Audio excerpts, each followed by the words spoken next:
عمر فاروق مدینے سے مکے گئے تھے تو پیدل ہی حج کرنے چلے گئے، پیدل ہی. اور جناب عمر فاروق رضی اللہ تعالیٰ عنہ عید کی نماز پڑھانے گئے. عید کی نماز عمر خطبہ عید دینے گئے. اور اس زمانے میں کون سا غریب ہے جو ننگے پاؤں جاتا ہو؟ کون سا غریب ہے جو مسجد ننگے پاؤں جاتا ہو؟ لوگوں نے تو 3 قسم کی چپلیں رکھی ہوئی ہیں. ایک مسجد جانے کی علیحدہ ہے، گھر پہننے کی علیحدہ ہے، شادی بیاہ پہ جانے کی چپل علیحدہ ہے. حضرت عمر فاروق رضی اللہ تعالیٰ عنہ نکلے عید کا خطبہ دینے کے لیے تو بیوی سے کہنے لگے جوتا. اس نے کہا صاحب اتنی دفعہ ٹوٹا ہے اب گانٹھا نہیں جا سکتا، اتنی دفعہ ٹوٹا ہے کہ اب دوبارہ پیمند نہیں لگ سکتے. تو حضرت عمر کہنے لگے چل کوئی حرج نہیں، بغیر جوتے کے ننگے پیر ہی چلتے ہیں، کوئی حرج نہیں. تو کہنے لگے لوگ کیا کہیں گے؟ فرمایا چپ کر. لوگ جس دن عمر نے یہ دیکھ لیا نا لوگ اس کے بارے میں کیا کہتے ہیں، اس دن عمر نہیں رہے گا. تو کہا پھر آپ کا نظریہ کیا ہے؟ فرمایا میرا نظریہ یہ ہے کہ رب رسول میرے بارے میں کیا کہتے ہیں. لوگوں کا کیا ہے؟ لوگ کل کسی کے بارے میں کچھ کہتے ہیں اور پرسوں کچھ کہتے ہیں. میرا نظریہ یہ ہے کہ رب رسول میرے بارے میں ننگے پیر عمر جا رہے ہیں. کون جی؟ میں بڑا ماڑا. اچھا جناب کیا غربت ہے؟ 10 قسم کے جوڑے لٹکے ہوئے ہیں کمرے میں اور پہننے کی فرصت نہیں. سویرے کیا پہننا ہے، شام کیا پہننا ہے، 15 سوٹ کٹھے استری ہو کے لانڈری والا بھیج رہا ہے. اور تو غریب ہے، تو بہت بڑا غریب ہے. اس لیے کہ غربت پیسوں کی وجہ سے نہیں ہوتی، غربت تو دل کی ہوتی ہے. تو واقعی بڑا غریب ہے اور تو غریب ہی رہے گا. امیر تو عمر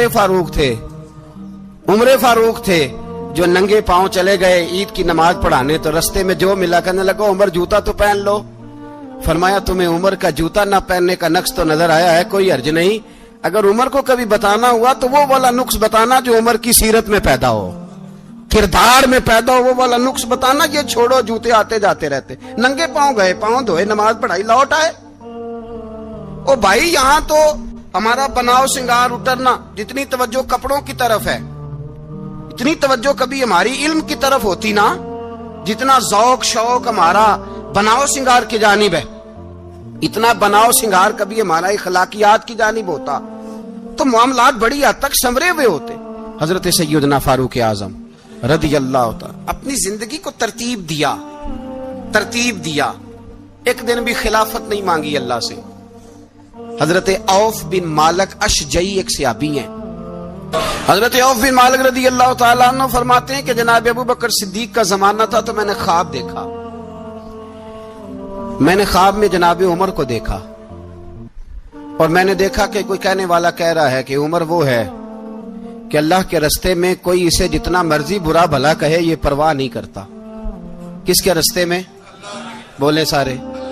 اس کا مطلب ہے اللہ کے رستے میں لوگ برا بھلا بھی. قرآن مجید نے کہا وَلَا يَخَافُونَ لَوْمَةَ لَائِمٍ. کچھ لوگ ایسے ہیں جو برا بھلا کہنے والوں کی پرواہ نہیں کرتے. آپ یقین کریں اگر پرواہ شروع ہو جائے نا تو دین کا کام ختم ہو جائے. نہ کوئی تقریر کرے، نہ کوئی تدریس کرے، نہ کوئی پیری مریدی کرے، ختم ہو جائے اگر باتوں کی پرواہ ہو. لیکن وہ پرواہ. حضرت عوف بن مالک اشجعی کہتے ہیں میں نے خواب میں دیکھا کہ عمر وہ ہے جو کسی کی پرواہ. اور دوسری بات میں نے یہ دیکھی کہ عمر خلیفہ بنے گا.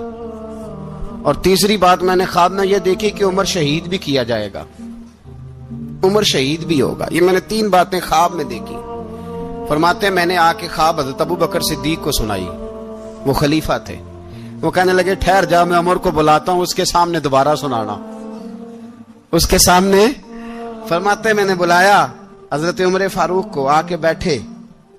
خواب شروع ہوا. کا ایک بات تو میں نے یہ دیکھی کہ آپ ملامت کرنے والے کی پرواہ نہیں کرتے. دوسرا آپ خلیفہ بنے گے. جناب عمر کہنے لگے چپ کر، ابو بکر کے سامنے ہی کہہ رہا ہے، چپ کر، خلیفہ کے سامنے ہی کہہ رہا ہے. تو ابو بکر صدیق کہنے لگے عمر اسے کہنے دو، مجھے لگتا ہے رب کی رضا یہی ہے کہ میرے بعد اگر مصطفیٰ کا منبر ملے تو عمر کو ہی ملے. اسے کہنے دو.